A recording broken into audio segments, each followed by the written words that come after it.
Matinding traffic yung tatamasin natin dito.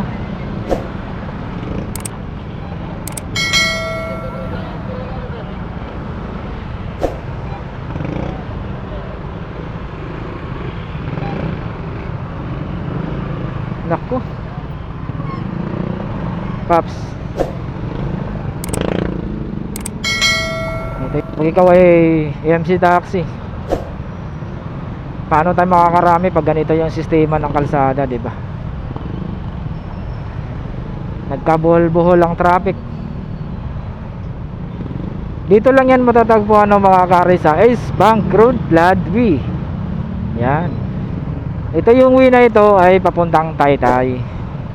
Ito naman yung sa kabila, yung left side. Ito yung papuntang Ortigas. Ito yung mga palabas, no, yung mga nasa salubong natin. Ito yung irang way natin, ito yung Pawi papuntang Rizal. So ganito, time check alas 8:30 ng umaga, no, mga karis. So paano tayo kikita nito? Ang gagawin natin dito, uwi muna tayo dahil sobrang traffic. Bigyan ka lang ng 100, 1 oras ka mahigit makakarating sa paghahatiran mo. So paano na lang yung gas natin? Kukuhaan ba tayo ng commission ni paring Joyride? So wala na tayong matitira. Yung gas natin, lalo pag yung motor mo ay matakaw sa gas, wala na, finish na tayo nito mga kares. Goodbye.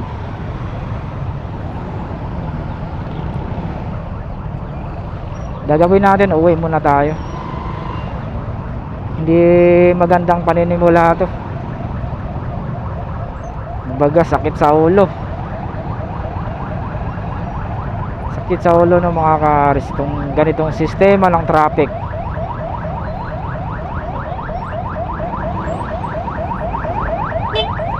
Anong nangyayari sa floodway ngayon? Ba't gaging ganito?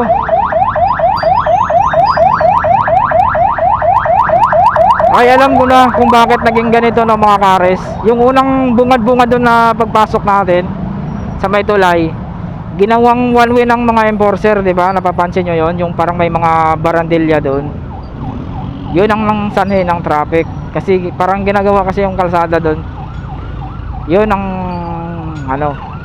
nagbigay ng matinding traffic dito sa East Bank Road. Yan. Yung mga nasa salubong natin ang ambulance, siguro kawawa naman yung pasyente dyan kung 50-50 na yan. Wala, goodbye ka na bago ka makakarating sa ospital sa ganitong traffic. Tingnan nyo naman ang traffic, no. Yan, medyo lumuwag na tayo, nakakaahon na tayo dito banda.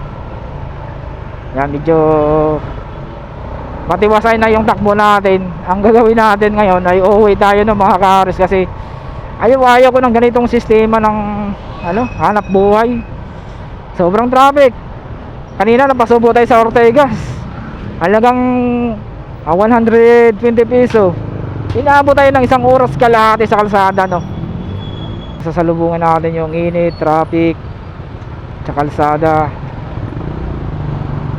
Kailangan mahaba yung pasensya mo rito. So hanggang dito ko na lang tatapusin yung aking vlog, no, mga kares. Hanggang dito na lang, no, mga kares. Medyo lumag na yung kalsada. Peace!